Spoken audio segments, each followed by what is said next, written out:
Welcome to Map My Customers. In this video, we'll learn how to manage accounts by importing them into the platform.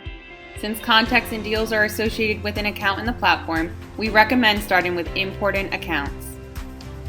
To start adding an account individually, click the plus sign in the top right corner of the dashboard and then choose Add Account. When filling out these fields, make sure you at least have the name when adding an account, or you will not be able to save the other information in the platform.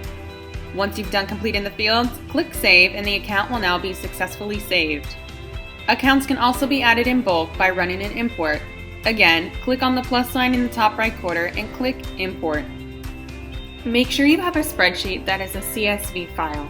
It should follow our spreadsheet format guide so that your accounts are imported correctly. Each column will need a header row at the top, and a sample file can be downloaded to have a visual example of what these columns should look like. Once you've checked that your file matches the format of the sample file, click on Continue. Next, review all the data in your file to make sure they match these 4 requirements. No commas or apostrophes are in the spreadsheet. If it's a CSV file, the first row in the spreadsheet has header labels.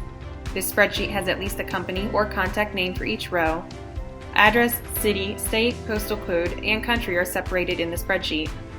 When you are able to check off all of these criteria, you can head to step 3 and upload your file.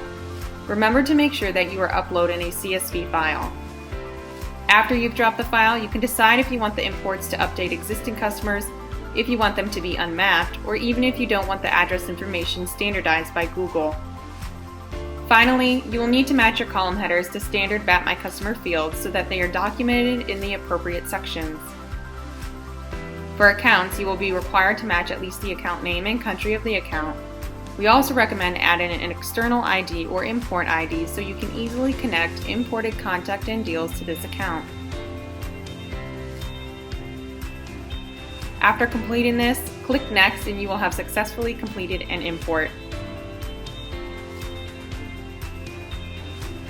For more information about the required fields for accounts, check out our detailed imported accounts doc on our support portal. As always, thank you for using Map My Customers, and we hope that this tutorial was of help to you.